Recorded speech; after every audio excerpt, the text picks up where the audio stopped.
What's up, Fresno community? Welcome to another episode. For today's guest, you already have a hint just by looking at my outfit. But before we get into it, I just wanted to say that I appreciate everyone that is watching all the other episodes.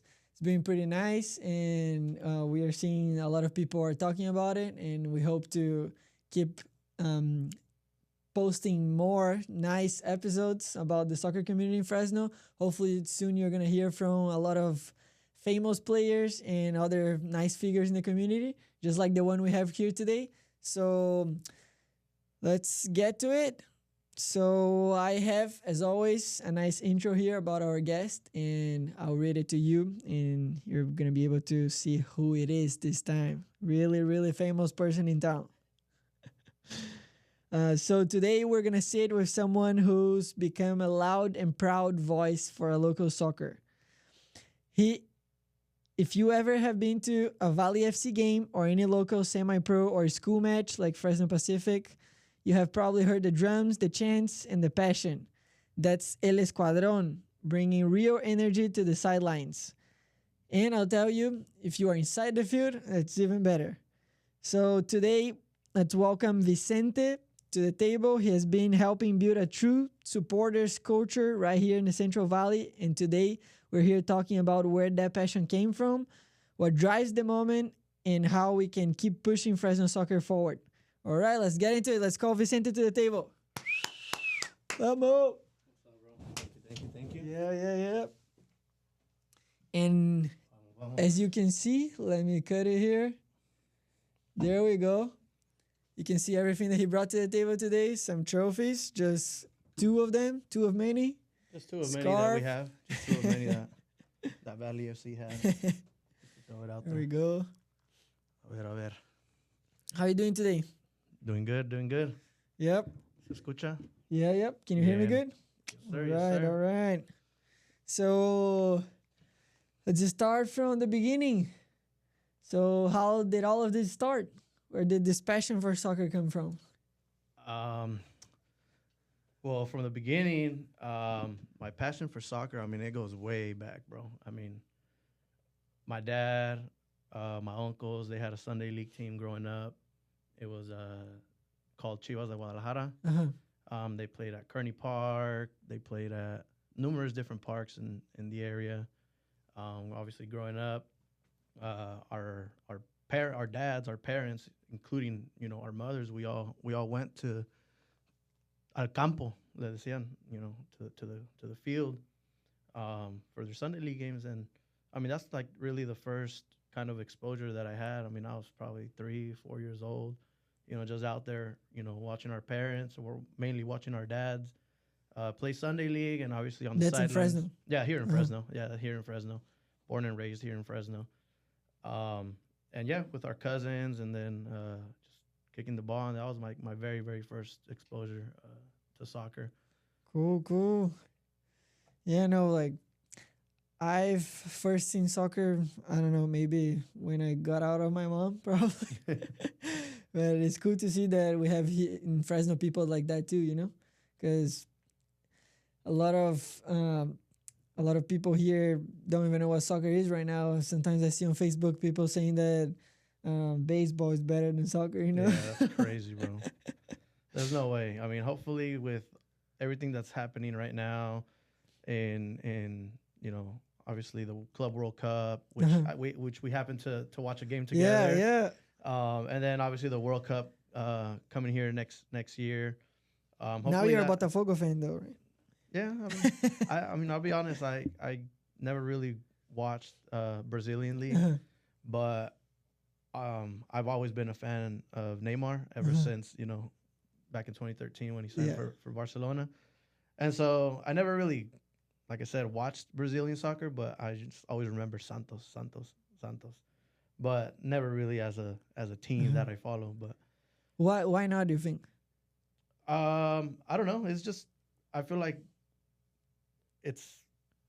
honestly, I don't still, but right now, the experience that I lived with, seeing South American, South American clubs, it's just, that's just my drive. Like I love that sort of like supporter atmosphere, Yeah. and to be It, able to live it. yeah, it's pretty nice in Brazil, the support atmosphere, but I'll say that if you if the main thing you're looking for is the support atmosphere, then it's probably Argentina is better. Even though Brazil's pretty good, but Argentina they're just crazy. Yeah. But soccer right now, the level in Brazil is just growing so much. Oh yeah, for sure. I mean, look how far the Brazilian team got. Yeah, In the Club World Cup, and yeah. nobody really expected it. And they could have got to the final. Yeah, I really think so. I thought they were. Yeah. I thought they were. Since but Flamengo beat Chelsea before. exactly.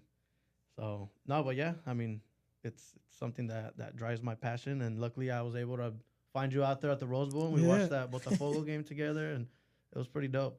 I will say I don't know any Portuguese, so I wasn't really able to follow many of the chants, but the rhythm catches on. Uh-huh. It's pretty dope. They had some pretty different songs. Yeah. They were like in Brazil, we have a lot of teams that have similar songs.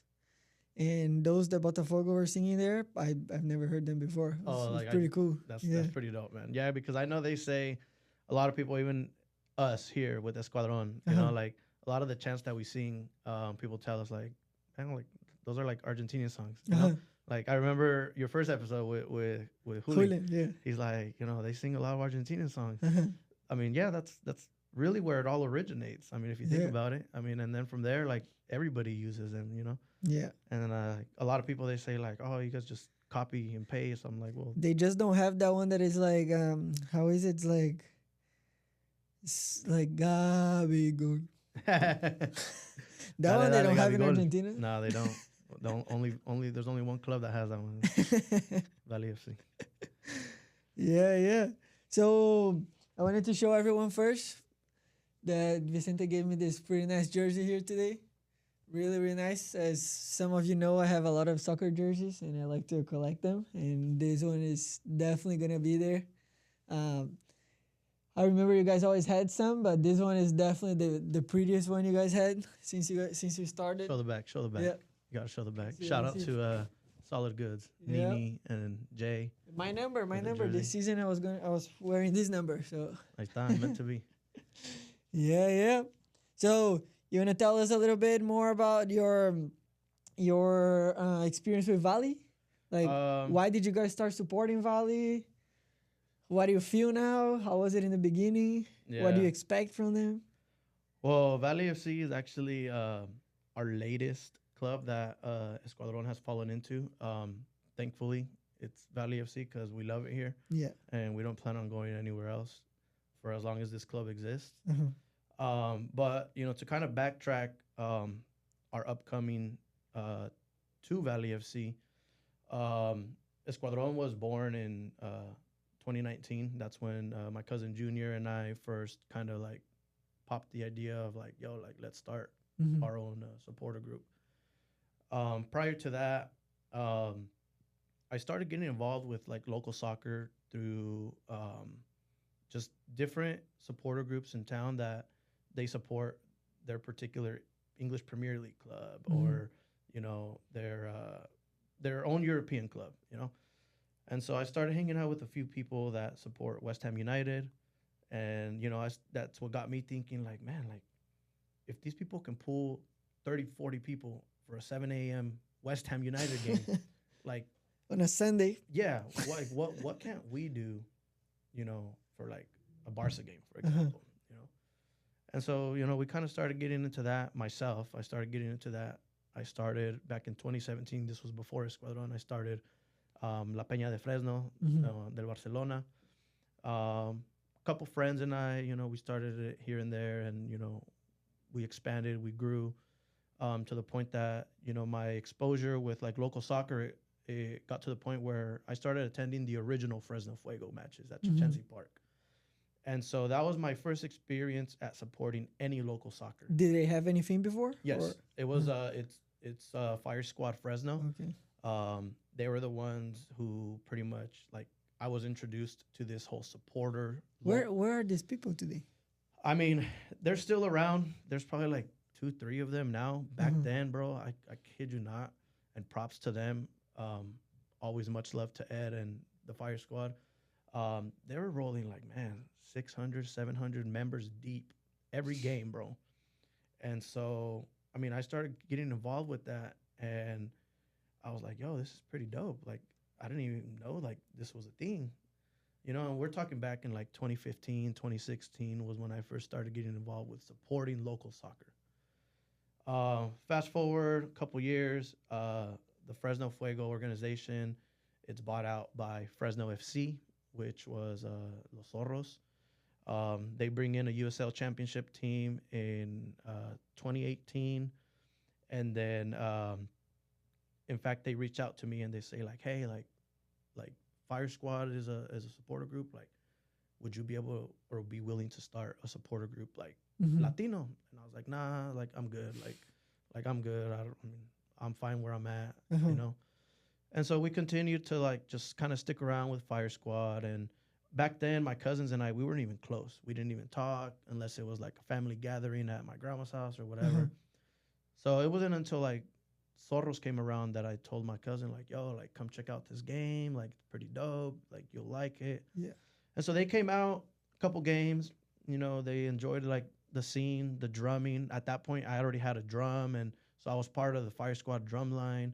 I included my cousins, who are now, you know, my the co-founders along with me of Escuadron, and they picked up the trumpets and they started joining, you know, Fire Squad with us. And it wasn't until the second season when we kind of started like gathering together amongst us and actually practicing. We're like, yo, like this is pretty dope. Like, let's try to practice this. It's chant pretty and that hard, huh? chant. Oh yeah. I mean, a lot of people think it's easy, but it was a long road for us to get to where we're at. Uh-huh.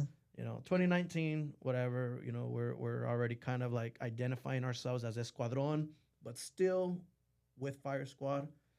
And we were already like planning like You had these colors already? no. Yeah, No. because it was with they It were was blue, with, right? yeah, it was blue Yeah. and white. Yeah, it was our. We still have our original trapo. We still have our original flags, blue and white. We did it for the colors of Fresno FC. Uh-huh. And so we're getting to like mid to the end of the season in 2019. So this is the second season of Fresno FC, and we had a logo.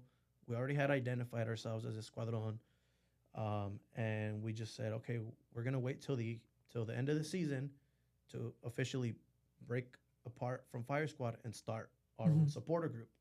So that way, in the next season, we already have our own group.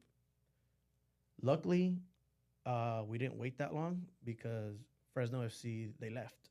You know, they after the end of that season, they packed. What their happened bags. there?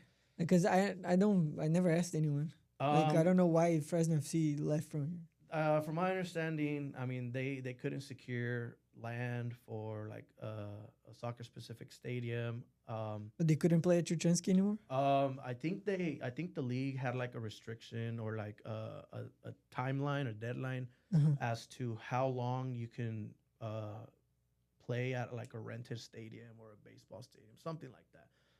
I may be wrong, but it's along those lines. Mm-hmm. And so, long story short, the city didn't cooperate. The ownership couldn't secure property to build a stadium.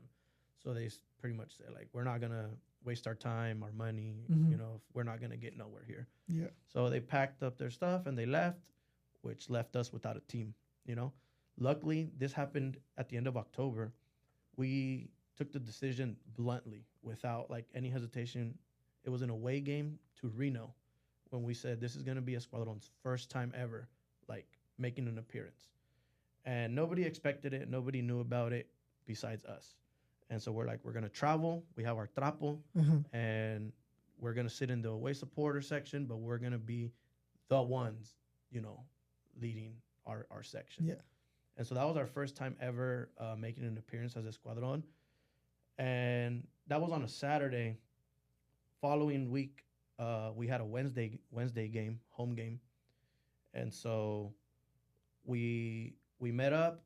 We pre-gamed the same way as we always did.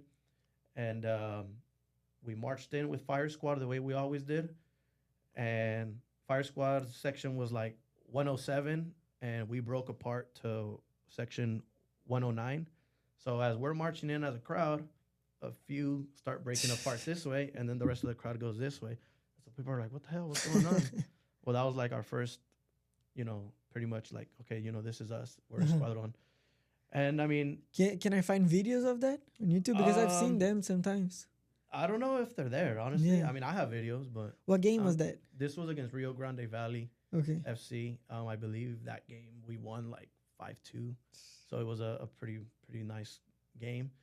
And Ed, I mean, I have nothing but nice words to say about Ed, which is the leader of Fire Squad. When we first broke apart from Fire Squad, I just told him like, hey, like we're gonna try to give this a go. Um, in fact, the reason behind Escuadron, in English it translates to the squad. Yeah. So I figured we're still part of Fire Squad, except we're the Latino part of Fire Squad. Yeah. So we didn't want to make it too bluntly to where we're leaving like on bad terms. And Ed was like real cool about it. He was like, "Yo, like we're gonna be right here. We're a section over. Let's link up for a couple chants whenever the time allows it. And best of luck to you guys." And so ever since then, I mean, Escuadron has been what it is now. And like I said, shortly thereafter, we started our own group. Fresno FC left. So now we're like in the off season, and my cousin and I were looking at each other like, bro, like we just started our own group, and now we don't even have. There's a soccer no more team. teams. Like, what do we do? Like what do we do? So we continue to meet up.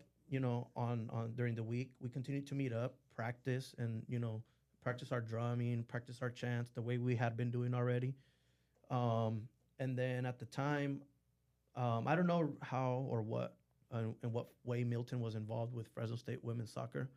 But Milton reached out to us and he was like, "Yo, like Fresno State has a women's program. They're in season. I know you guys just started your group and you guys are looking for something, around town." And so I was like, "Yeah, I mean, let's do it." So we started going out and we were supporting Fresno State women's soccer for like, I want to say like maybe like the first year or two that we broke apart and we started our own group. And I mean, to this day, like I got nothing but love for Fresno State women's soccer.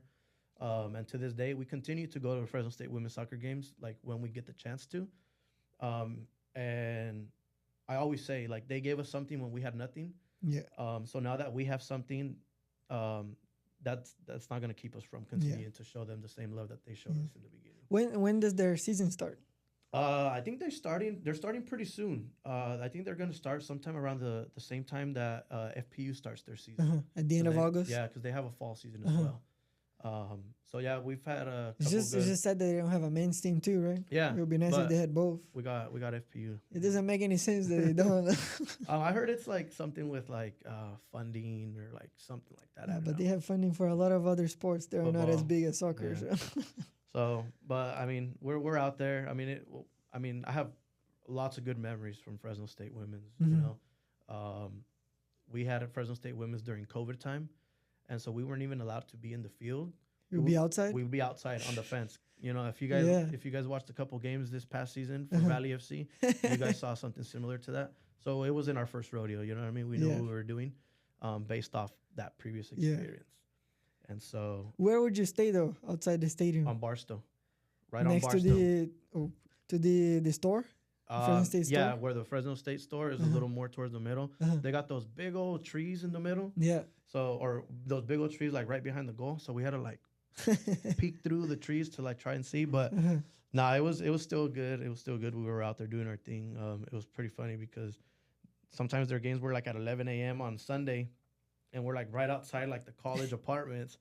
So I mean, these college students are probably sleeping in, hungover from the night before, and we're out there with our drums banging and banging. They were mad. Sunday morning at 11, but I mean, it is what it is. We did what we had to do. And yeah, I mean, that's a little bit about our upcoming. And, eventually we landed with Valley FC. That was what, 2019 or 20? Yeah, it was like right after COVID time. 2020. Yeah, probably. so like 2020, early 2021. It's actually 2021. Yes, 2021.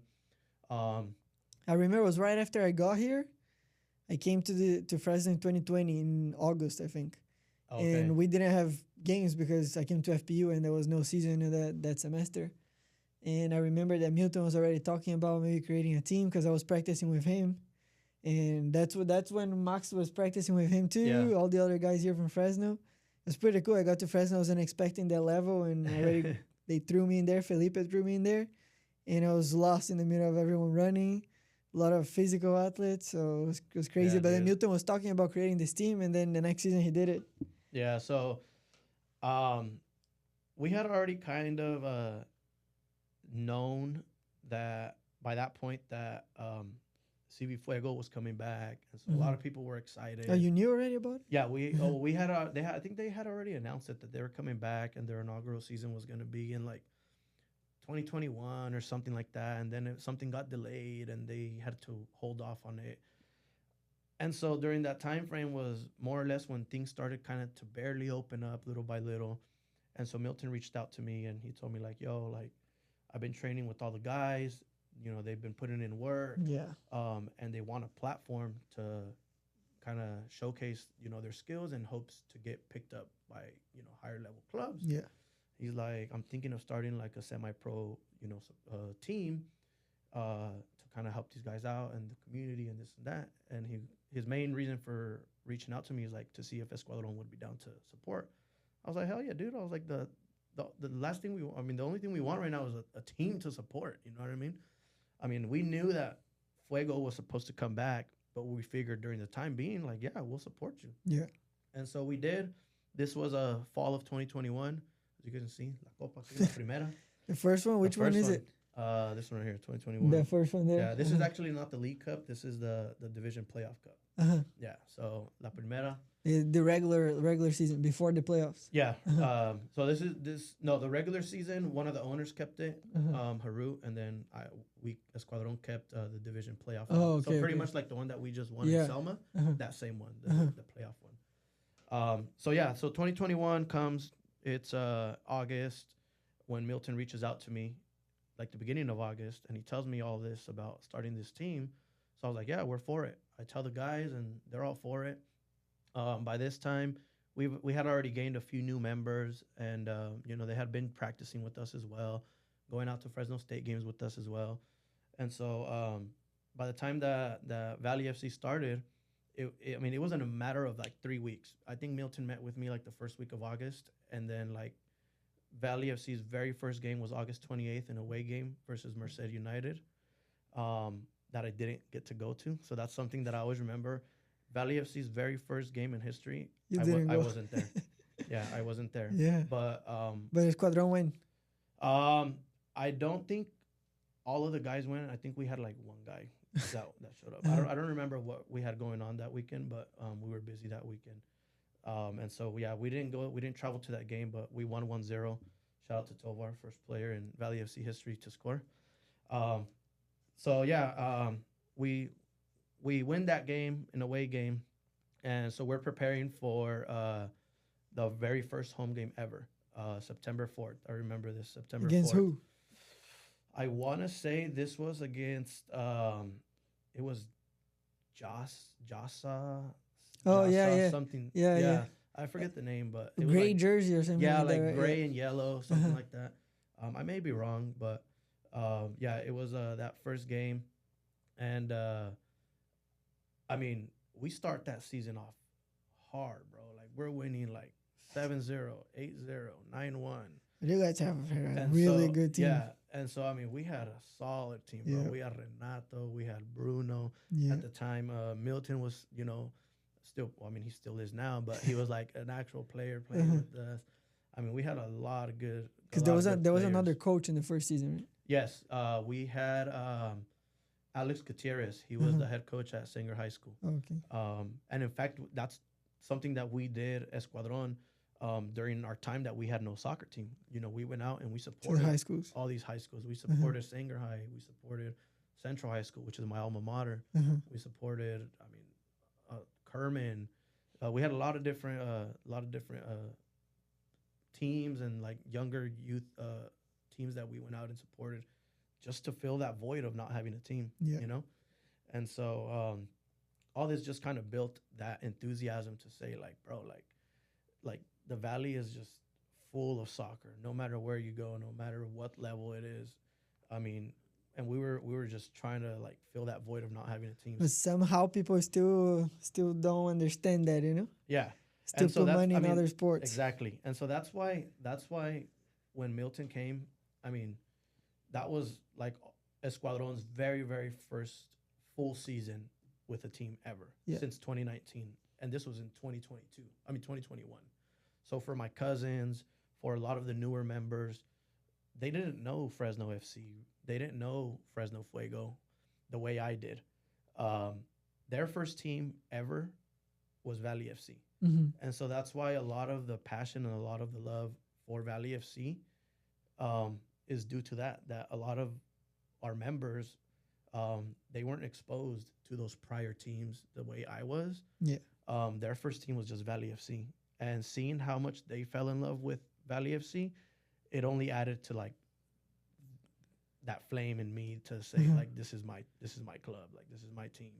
On top of that, you see a lot of the local guys that they've played a pro, they came back. They've played college, they're back. You know, a lot of these guys that are coming fresh out of high school trying to play Because ball. the environment is super nice.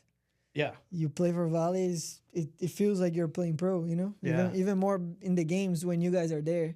We go play, you have been to away games and it looks like we're playing, I don't know, a friendly game, you know, because there's exactly. no one there. It's just a park field or something like that. Yeah. And then when they come to play in Fresno, there's a lot of supporters, smoke, flags, people singing the whole game. It's crazy. It's really nice. Yeah, so that's one of the things that I always try to do. And I always try to invoke this idea into the members that Escuadron is like, yo, like, we're that group of people that are going to give these players that professional feel. Because realistically speaking, the chance to go pro, it's very low. it's hard and it's low. So if we can provide that little bit of environment or that little bit of feeling to one of our local guys, for him to say, like, yo, I didn't play pro, but I damn near practically played, you know, in that environment because of these supporters, because of these fans. Yeah. And to us, I mean, it's just something that we do naturally.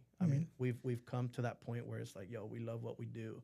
Painting the mantas, painting the trapos, the tiras, the smokes, the flags, the chants, everything. You know, it's just, it's just like another passion that I'll tell you, that's something that I'll never forget. Like playing for Valley and seeing the supporters the way it was always my dream to be a professional soccer player. So that was something that I'll never forget. It's something, and also something else that a lot of people don't notice and probably don't even know. But in my first season for Valley, you guys used to travel with us in the same bus. Yeah. And that was amazing. Oh, yeah, dude. Like, we don't need to watch anything to have energy for the game. We don't need to be listening to music. No, they go singing inside the bus the whole trip. 3 hours, 4 hours singing the whole way there. That's just amazing. And then if we win on the way back, it's even better. Even worse, man. You guys, yeah.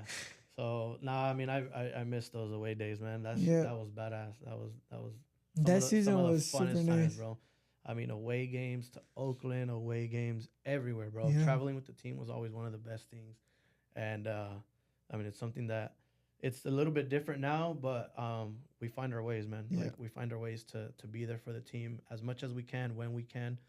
I mean, we leave, most of us leave damn near everything to travel and be there for the team. Yeah. Obviously, I mean, I can give you a list of things that I've put aside, left behind to be able to be there for Valley, you know, especially at the most important time of the seasons.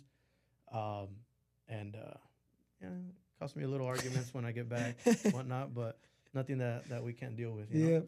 But no, it's definitely something that's, I live for all this, man. This is all right. dope. So we are around the middle of the podcast right now. Let me see. I think it's like 30 minutes, if it's the what I can see there. So we're going to go ahead and move to the tradition, what names the podcast, you know. So there you go. First yellow card to you.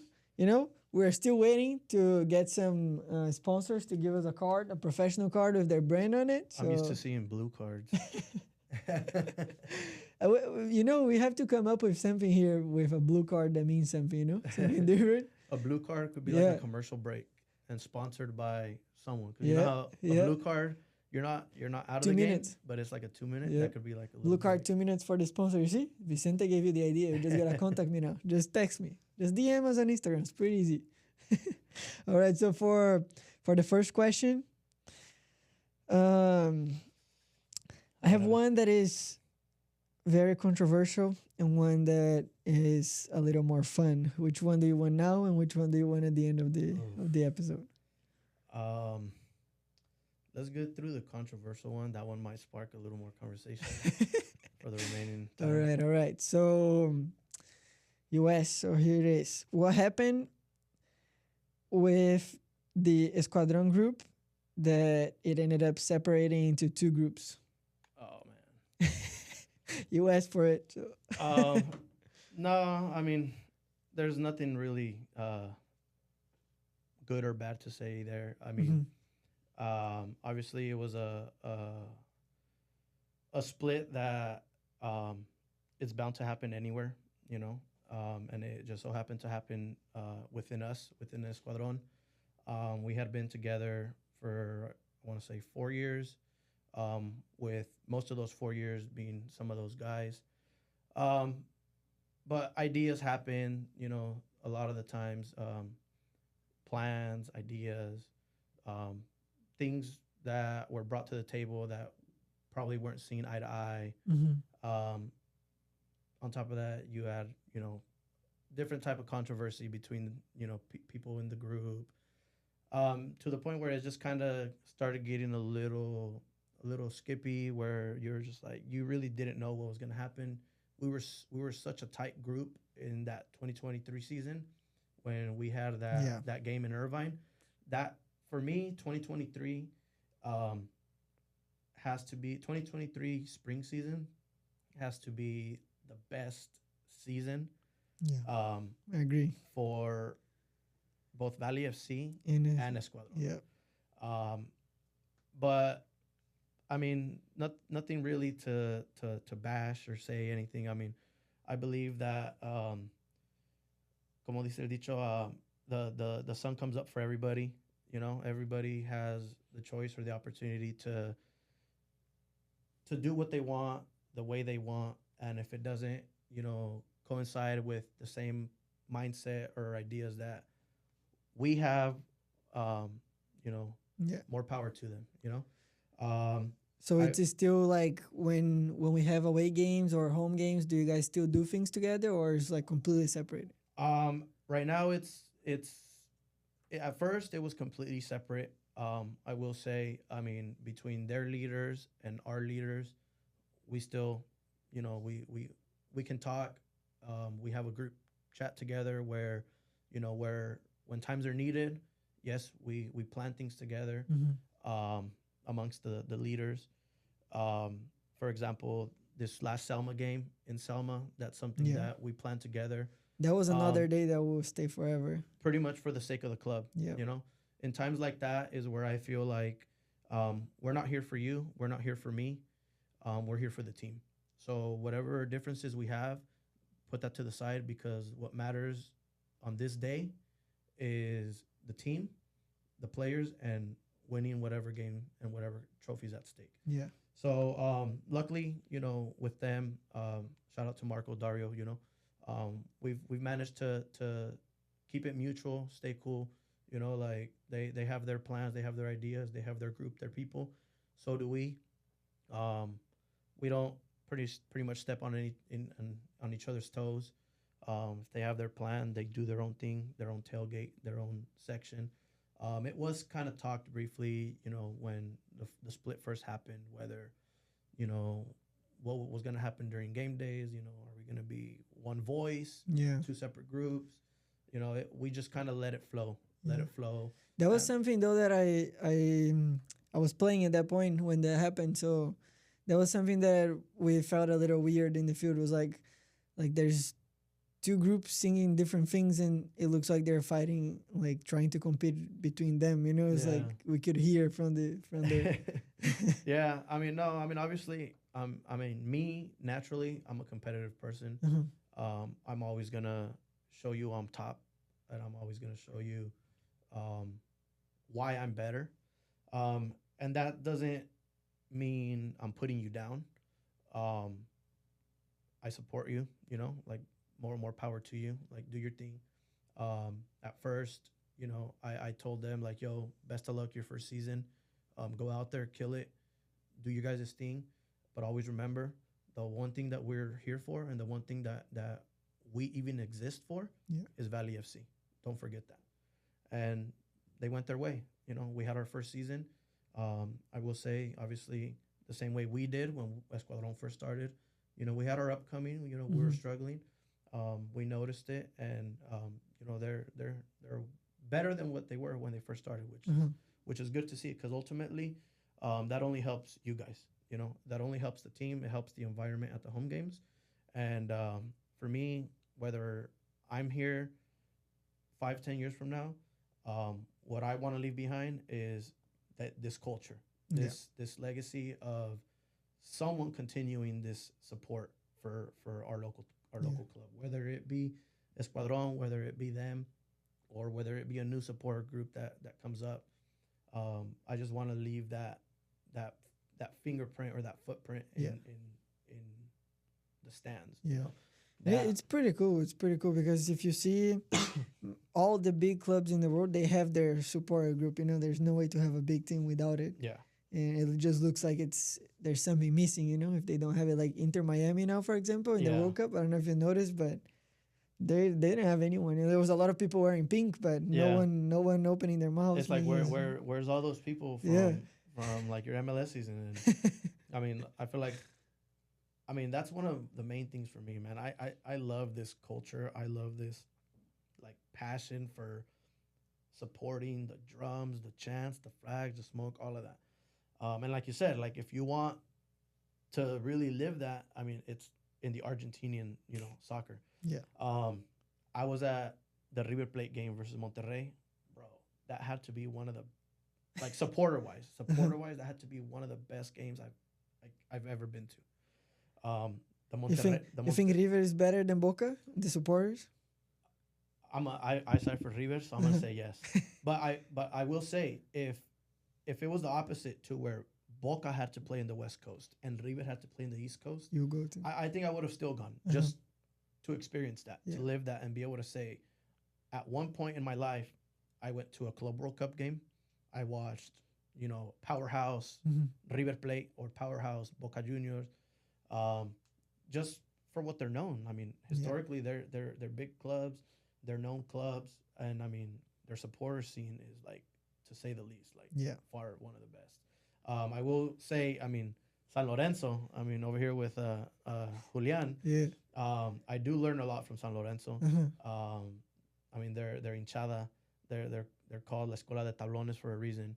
They have a lot of impact on, I'm pretty sure, a lot of the world. Yeah.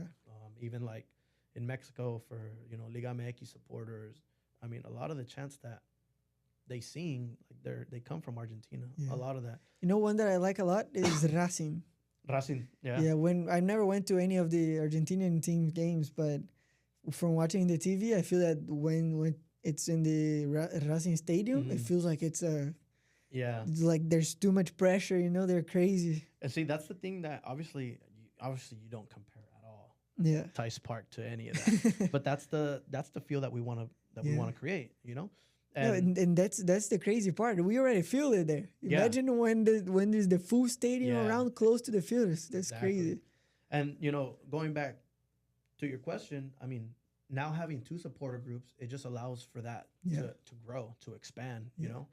And people they know that we don't know are now coming to the games. People that we know that they don't know are now coming to the games. So at the end, it's just exposure for the club. It's exposure for each of our groups. And exposure for Fresno in general, you know what I mean? Like, it's unfortunate that we haven't had the proper support to sustain and keep a professional club, because there is plenty of like community. There's everything for footy here. And a proof of that is Fresno State football. When they play, there's 40,000 people in the stadium. Exactly. Like, and I remember you mentioning that in one of your previous podcasts. Yeah. Like, yo, like, where did all these people come from? Like, exactly. Like, I went to this game and I was like, how did these people get here? I've never, was the first time that I went to a football game. Yeah. And I was like, there's no way, like, how? Like, where did they come from? There's no way they're from Fresno. Yeah, I've never been to an NFL game either. I've been to like one or two Fresno State games, Uh-huh. but that's about it. And that's crazy too. Like a lot of people that I talked to, they went to 1, 2 games. How do they have 40,000 every single game? Yeah, that's crazy, bro. I mean, I'm guessing just I don't even know, history or people who have had generations of season tickets in their Uh-huh. family, or I mean, I don't know, but if they can do that for a football team, I mean, what can't we do for a soccer team? Yeah. A soccer team that the whole community is behind, because it's, yeah, Fresno's a big city, but resource wise, I feel like there's very few that can actually help the sport. Mm-hmm. And so, like, instead of being separated, like, why not join your forces, your Yeah. force with his force, or that force with this force? I mean, it can only benefit, the club or the sport Mm-hmm. in a positive way. But I mean, I mean, I don't know. It is what it is. I mean, things are the way they are right now for X, Y, and Z reason. You know Yeah. what I mean?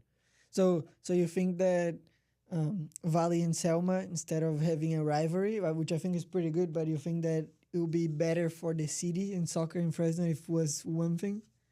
Um, I mean, that's a. I mean, yeah, it would be, the rivalry is good because Yeah. obviously any rivalry is gonna be good for the sport. Yeah. It's gonna be good for the community. It's gonna be attractive to people. It's gonna want to bring people out Yeah. to watch Very what's attractive. going on. You know what I mean? Because who wants to watch, if you are not involved with the team, who wants to watch, I don't know, Valley and, I don't know, Bay Area Exactly. United? Exactly. And so, I mean, obviously Selma has, their thing going, like I said, more power to them. Yeah. But it has done well, obviously, for the community. It has done well, even for us. I'll admit it, for Escuadron, it's kind of put that little like spark in our ass to say, hey, we got to step it up, bro. Uh-huh. Like, we got to show not just them but the community, like, who is the team in town. You know what I mean? Make better banners, Yeah. make better chants, like, create a better supporter scene. Excuse me. For the whole reason, like, it just kind of helps push you to be better. Yeah. and do better. And I mean, as of right now, I mean, 4-0, man, 5-0 actually now with that final. The final. You know what I mean? I mean, needless to say, I mean, I'll say it again. There's only one team in town right now. I mean, until they show us otherwise, I mean, Yeah. I can't really admit that it's a rivalry at the moment. Uh-huh. But yeah, I mean, before them, I mean, I would What say. do you think about the players that played for Valley before and now Oh, they man. moved to the other side? Yeah, don't get me started on that. Nah, I mean, same thing. I mean, obviously, as a player, they have the freedom to play where they want to play. Yeah. As individuals and as people, I respect all of them. You know what I mean? They're human beings. They're just another person like I am. Trying different journeys, different routes in life. But as a supporter, the supporter in me, It's hard. yeah, it's Have hard. you seen other countries how it Exactly, is? exactly. And like, to me, look, this is how I'll put it. Uh-huh. I don't care if you leave Valley FC to play for another team, but when you leave Valley FC to play for practically the other local team, and you're gonna play directly against us, that's kind of like a middle finger to the face, like saying like, I'm out. I'll see you guys next season, but on the other side. Uh-huh. And that's what I mean. The example that I'll give is, like, we've had players leave Valley FC in the past. Torralba, Esteban, Juan Flores. They went to play with League Two side Académica. Mm-hmm. Cool. I mean, we supported them. We still followed them because they're trying a different journey, but not against us. Now they're going and they're playing directly against us. That's a different feeling for me personally. Yeah. I can't speak for all of Escuadron, but that's just the way I see it. It's just like you don't go to your direct rival and come back Yeah. to who pretty much supported and gave everything for you, Uh-huh. and showcase your talent, because yes, they are talented players. They have pretty solid talent, and showcase that talent against me. Like, that's what I don't like. But Would you welcome them back No. if they want to come back next season? I mean, it's not my decision. Yeah. Ultimately, I mean, obviously there have been players that left and came back. Yeah. It's not my decision, but if it were to be my decision, I wouldn't. That's just my mentality. That's just my ideology. Like, you left me and you thought you could do more and you thought you could get more out of playing against me. Well, nah, like now you can't. Now you can't play with me anymore. Yeah. But it is what it is. I mean, it's footy. Like I said, at the end of the day, it just kind of feeds into that rivalry. It helps the community. Even though it's kind of like a negative positive. I mean, that incident that happened at Tice Park, that last game when the whole sort of brawl thing happened. That's adrenaline feeding to me. Like I'm not one to like say like, hey, like let's throw punches and be violent, but seeing that is just like, it's an adrenaline that I mean, I like that, but I don't want it to get to the point where it's like, yo, like don't hurt nobody. You know what I mean? Like it's kind of like that game was looking like South American soccer. Yeah. And so, I mean, luckily nothing went to the extreme, and everybody, you know, went their separate ways. But, I mean, they lifted their trophy. We lifted a better one at their house. So, you know, one that's more meaningful that took us to nationals. Yeah. Looks like this one, huh? Yeah, that's the one that they lifted. When? No, this one? Yeah, so that one with the 2 medals, that's 2024's regular season. That's the same one that they lifted this season. We lifted the bigger one, the one that you guys had in the studio for Tobar. Yeah, Lucas has it. Yeah, that's the one. That's the one that that's the division playoff one. So yeah, no, but it's cool, man. It's fun. It's a story. It's history at the end of the day, you know. Yeah, it's pretty cool. It's cool that we were able to tell these stories now, and it's in Fresno. Yeah, and it's tight because, like, I don't know, like I feel like we're living this firsthand. Yeah, and the way I see it, someday there's gonna be a professional team here. We're gonna go, oh yeah, back in the day, this happened. I was there. When I sit back and I look at the overall picture, like I'm just like, yo, like this is insane, bro. Yeah. Like this is a semi-pro team in Fresno playing across the street from Clovis West High School. Like you don't imagine these type of things happening, you know? But like it's dope. For me, it's dope to see. Like I love this type of stuff. I hope we're here when, I don't know, 20, 30 years from now, this is way bigger than it is now, and we can come to another podcast and tell these stories, you know? Hell yeah. That would be nice. I mean, I tell a lot of the younger, you know, members from Escuadron, we have little kids playing drums, you know, like Lito's age, and you know, Damien. They're like 7, 8, 9-year-old kids wanting to play the drums. Yeah, and dude, they get down. And so if we can continue to implement this passion for the game to these younger kids and younger generation, like I'm excited for what's at stake after my time is done. Yeah, you know, I'm pretty sure that's still a long ways to go. I want a national championship before my time's done. The last question has to do with that. So now I wanted to take the time here to something that we introduced in the last episode with Selma as head coach. So we did the same today for Vicente, and we asked let me change to my camera. There we go.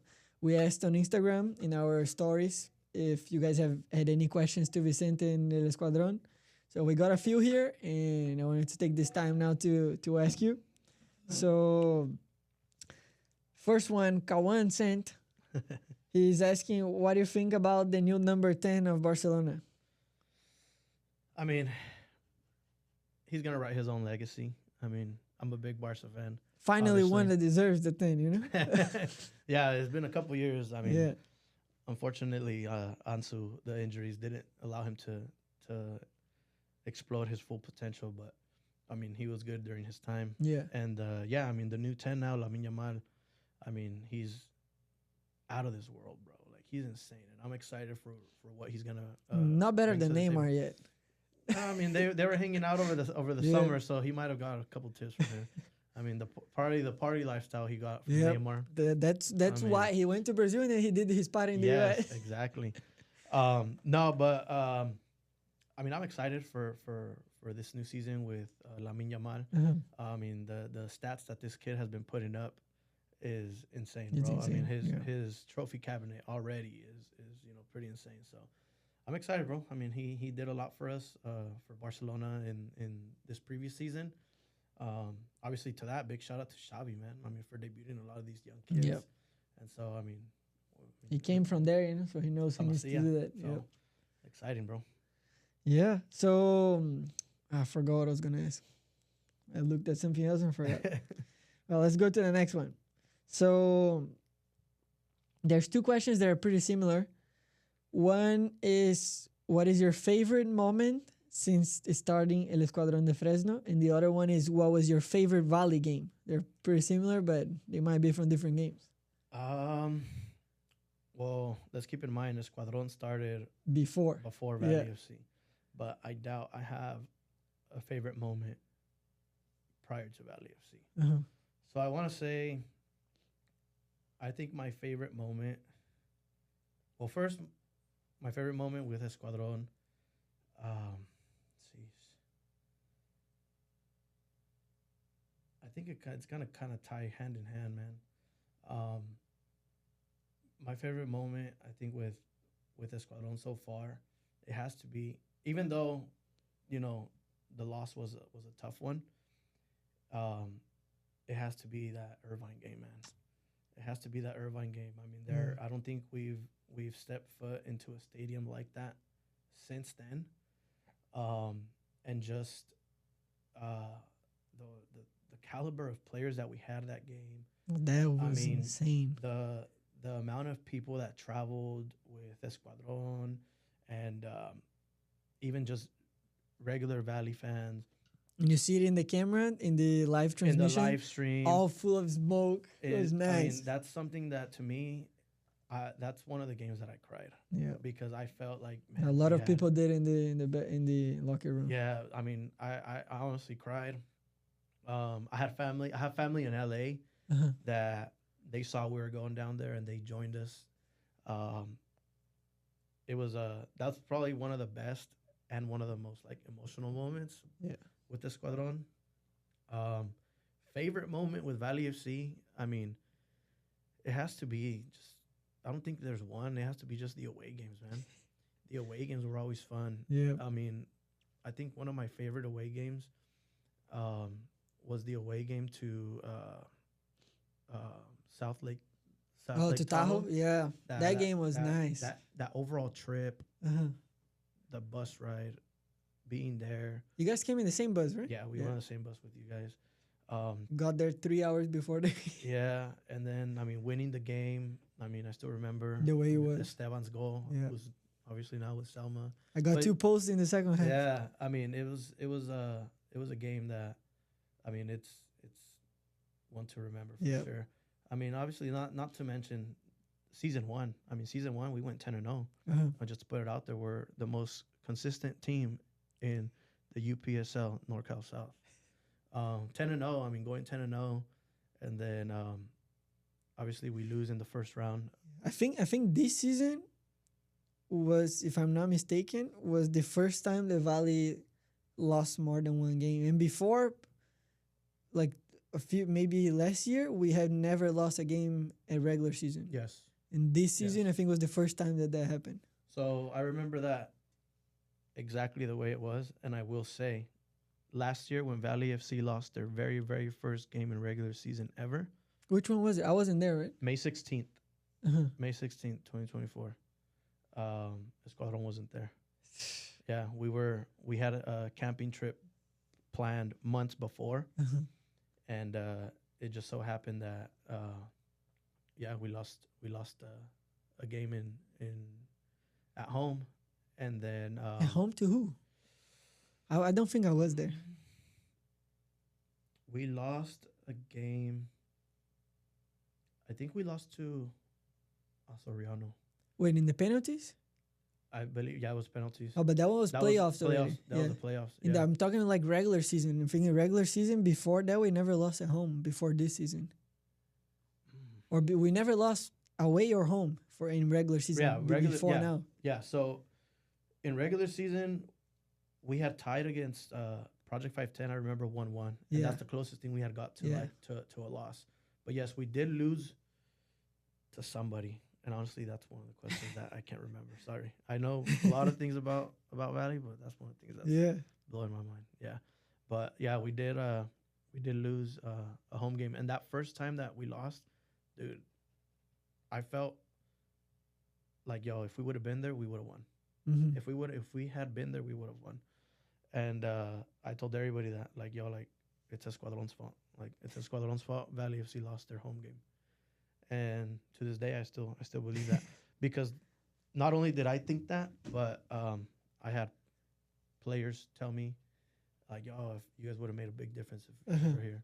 Yeah, because teams feel the pressure. Yeah. I don't know who I was telling, but when we play Project 510 at their place, it's like 1-1, 1-0, 2-1. When they come here, it's like 4-0, Yeah. 4-1. It's crazy. Yeah, so it's crazy because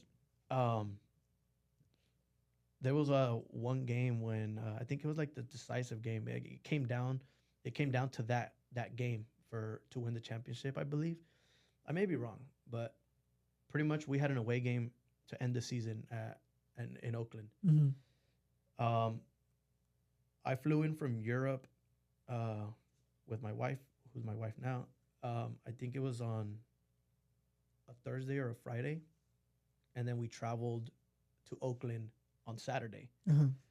And bro, we were jet lagged for like a 12-hour flight from Paris to LA, and then the drive from LA to the house.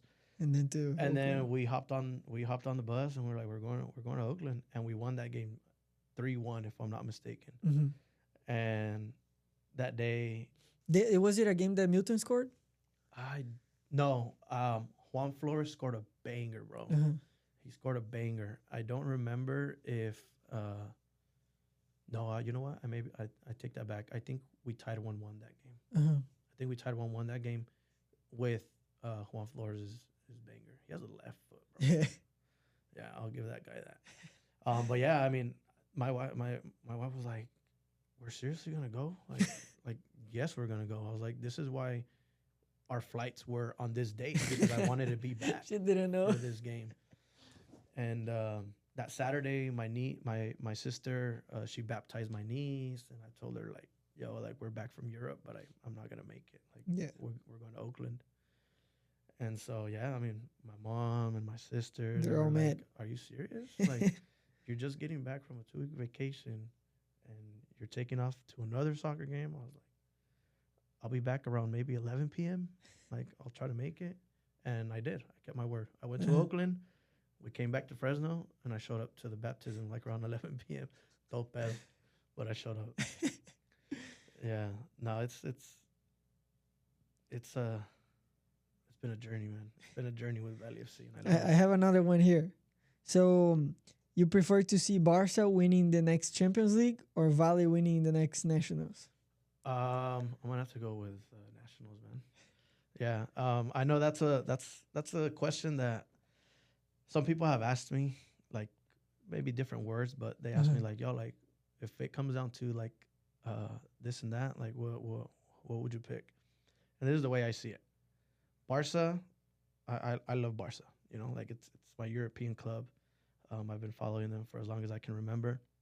And although I've been obviously following Barca for a lot longer than I've been watching Valley FC, the way I see it is, unless I'm physically in Europe, I'm picking Valley FC, because Valley FC is something tangible, something that I can be there. You make a difference. I can grasp. Yeah. Yes, I can make a difference, and I can also live the actual moment. Yeah. Champions League, I've already seen Barca win Champions League, even though it was going on 11 years now ago. I watched them. I've yet to see Valley FC win a national championship.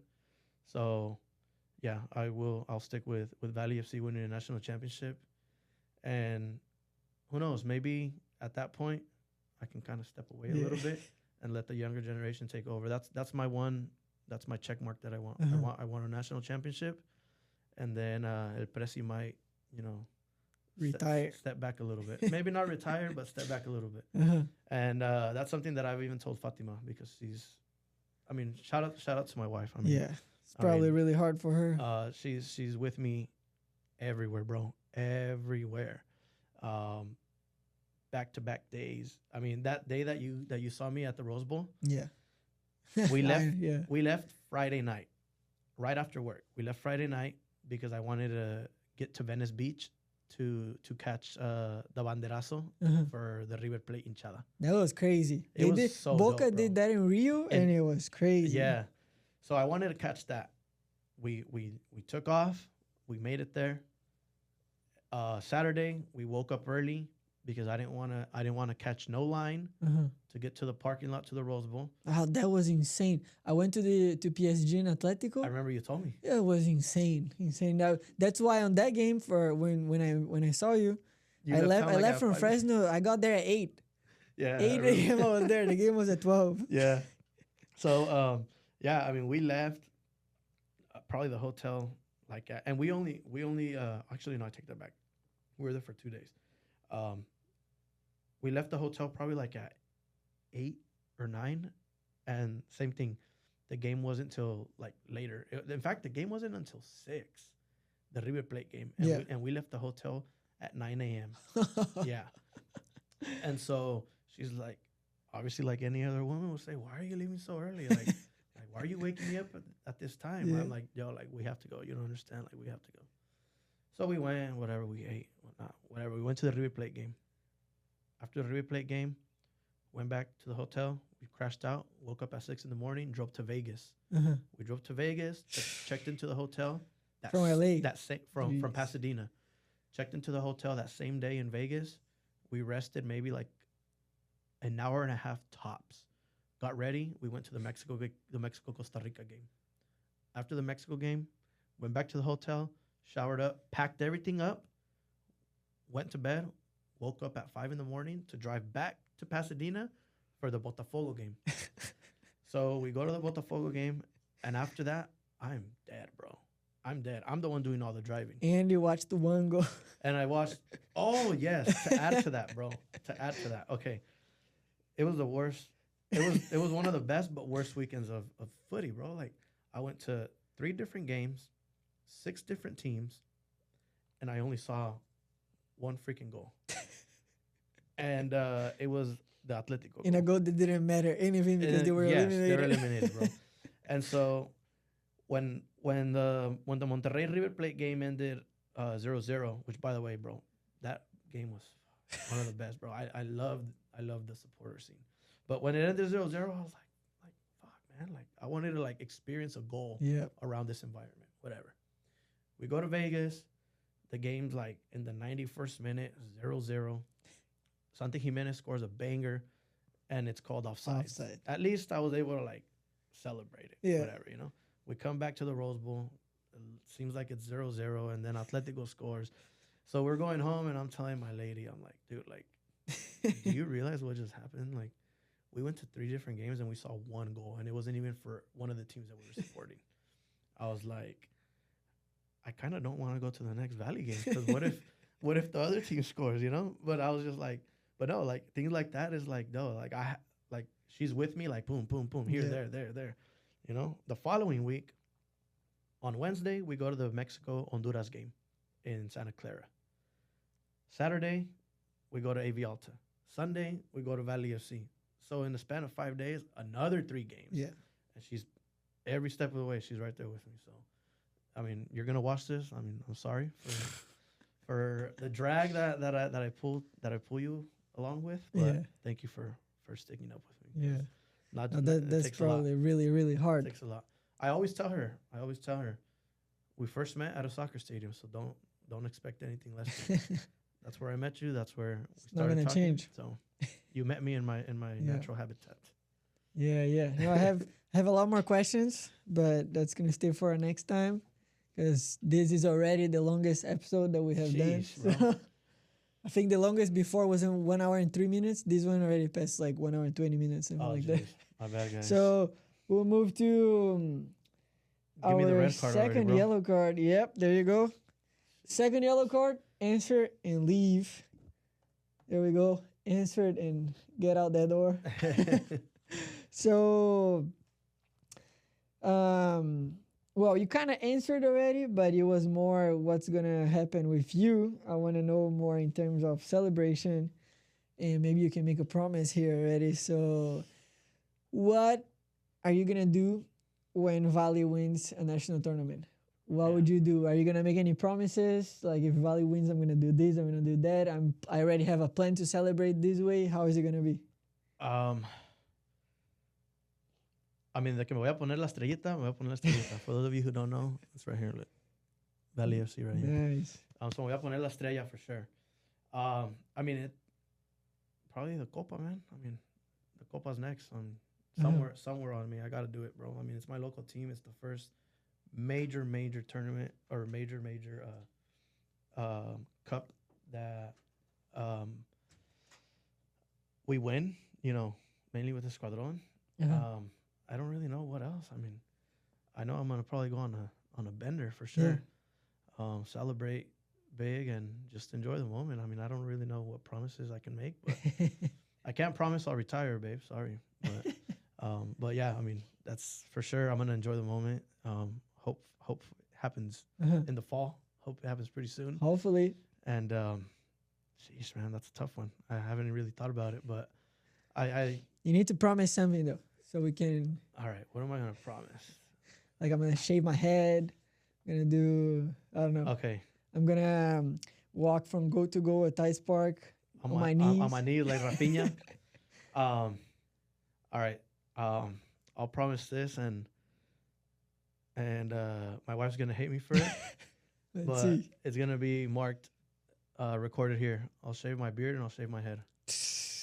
If Valley FC wins nationals, whenever it is that Valley FC wins nationals, we want to see that. We want to see that. I'll shave my beard and I'll shave my head. I'm gonna look ugly, bro. I've already been bald in the past, so I know what it looks like, and without my beard, it's gonna be even worse. You guys may not even want to see it, honestly. So, but yeah, I'll leave that. I'll leave that for you. All right. So we have to we have to end the episode. It's already late today. So. No, thank you guys. Well, before I cut to this camera, let me go back to that one.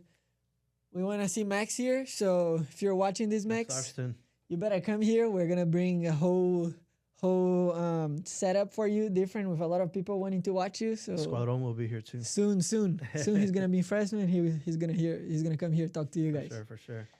All right. So thank you for watching another episode.